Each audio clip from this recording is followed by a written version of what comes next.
One of the strange things is that from the start of the war until now, Iran has fired about 180 ballistic missiles at Israel and an unknown number of drones. Even the number of missiles is uncertain because Israel conducted a full media blackout to avoid exposing themselves and to keep the world from knowing that they are taking hits. But despite that, when we look at the Gulf countries, we find that the Gulf has been hit by more than 500 ballistic missiles and more than 2,000 drones. Some statistics say that the Gulf countries have been hit more than 20 times the number of strikes that Israel has been hit with. These numbers raise an important question. Why has Iran left Israel, its direct enemy, whose missiles have already hit it, alone and instead keep striking the Gulf countries, even though all Gulf statements say they do not want to be dragged into war against Iran? If we look at the map of the Middle East from above, specifically the Arabian Gulf region, the area is like a military chessboard, with the largest concentration in the world of American forces outside their own territory. The American military bases in the Gulf are not small camps with a few soldiers and planes. They are full military cities, intricately connected by radars, defense systems, and weapons, all operating under one command to ensure American control over the most important energy and trade routes. This American presence is the result of decades of planning, conflicts, and wars that shape the region's map as we see it today. To understand how we reached this situation, we need to go back to 1979. That year, the Iranian Revolution overthrew the Shah, who was considered America's strongest and most important ally in the region. At the same time, the Soviet Union decided to invade Afghanistan. These moves made the Americans take drastic measures because the Soviet forces were now very close to the Indian Ocean and the Strait of Hormuz, the passage through which most of the oil flows. As we saw, they feared more than anything that the Soviets would advance and control the oil sources in the Gulf itself. This would have been a devastating blow to the entire Western economy. Therefore, in January 1980, then U.S. President Jimmy Carter announced a new strict policy known as the Carter Doctrine, which stated that any attempt by any external power to control the Arabian Gulf region would be considered a direct attack on American interests, and such an attack would be repelled by all possible means, including military force. Until that moment, America did not have fixed, well-equipped military bases in the Gulf and relied on naval presence and their allies in the region. But the Carter Doctrine was the intellectual and political foundation that led America to later build the largest network of bases in the region. In August 1990, Iraqi President Saddam Hussein invaded Kuwait and threatened the oil sources in the Gulf in a way that the event was a political and military earthquake worldwide.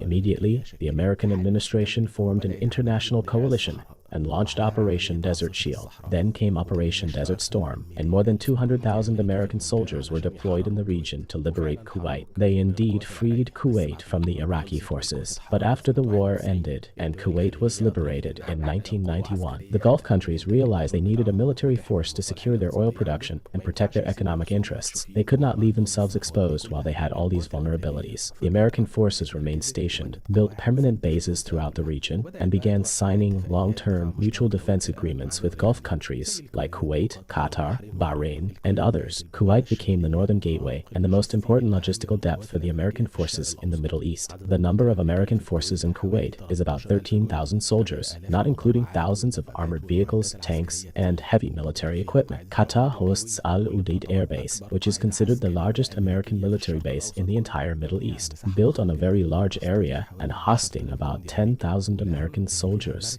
Most importantly, it houses the Joint Air Operations Center, a giant control room full of screens and radars from which all military flights are managed, whether fighter jets, drones, or refueling aircraft. The center covers the airspace of 21 countries in the region. This means any airstrike or reconnaissance operation in the Middle East has its orders issued from this center. Then there is Bahrain, which hosts the U.S. Fifth Fleet, responsible for protecting the Arabian Gulf, the Gulf of Oman, the Arabian Sea, the Red Sea, and parts of the Indian Ocean. Therefore, the most important role of this base is to monitor and protect the three most important waterways in the world: the Strait of Hormuz, the Bab al-Mandeb Strait, and the Suez Canal. These are small passages, but carry a terrifying percentage of the world's oil and gas trade.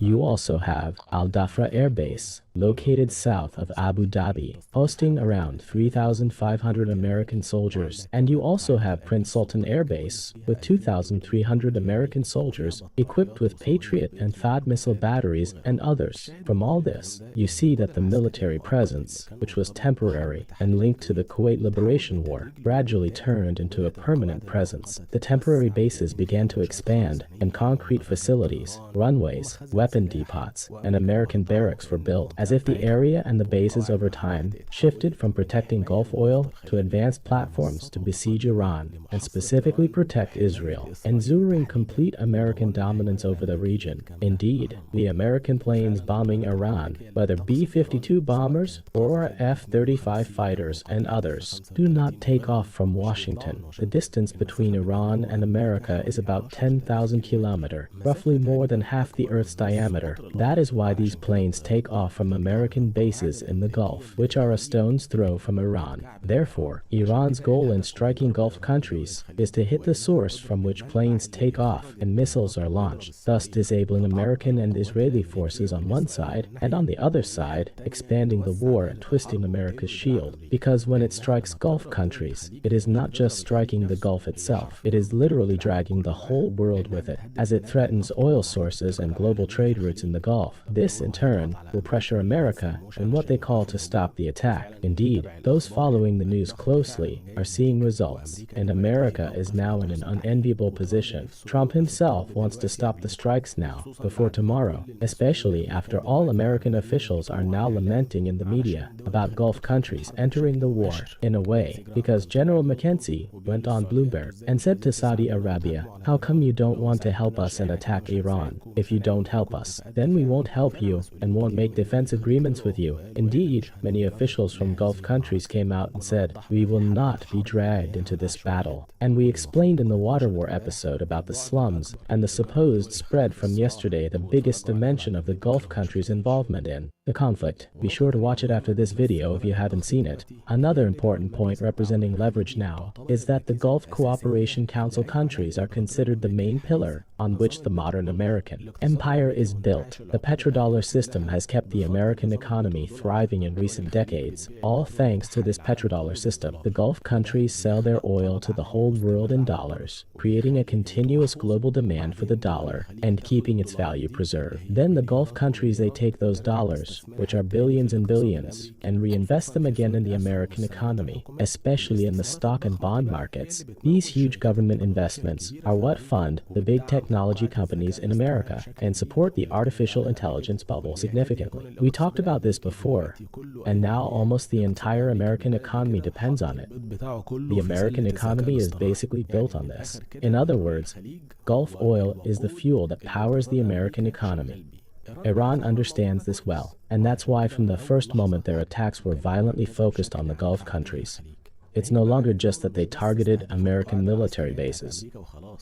For example, Iran hit an American target inside Gulf territory, but it didn't stop there. Iran started targeting civilian targets, and surely their goal is to destroy the Gulf states, which have been trying to build an economic and tourism model over the past years, especially Dubai, which is now based on the idea of being the Switzerland of the Middle East, a safe, stable, neutral place. Suddenly, missiles fell on their head. The airport closed, and the wealthy investor who was transferring his money and family to Dubai for safety will think 1,000 times after what happened. This is, of course, a matter of water analysis stations, as we explained in the Water War episode. Also, 80% of the Gulf countries' water supply comes through imports via the Strait of Hormuz, which Iran has closed. As we explained before recording this episode, Iran tightened the blockade and mined the strait at sea as well. So when Iran targets the Gulf countries, it means the economic wheel will stop. If these countries get busy providing water and food for their people, oil won't be exported, and thus Iran will be striking at the heart of the financial and economic system that made America the greatest power in the world. In other words, Iran is not striking randomly or just taking revenge, as some try to portray in the media. On the contrary, Iran has been playing smart since the beginning of the war, doing what no one expected. The message Tehran wants to send is clear to everyone. If the war opens up on us, the whole region will pay the price. There is no stability stability for investments, and the Gulf, which built its forces on security, safety, and stability in the middle of a volatile region, will turn into a battlefield of missiles and drones. Thus, Iran is clearly saying, if you want to sink Iran, everyone will sink with it. We ask God to protect the country and the people, and to cleanse the land of Israel.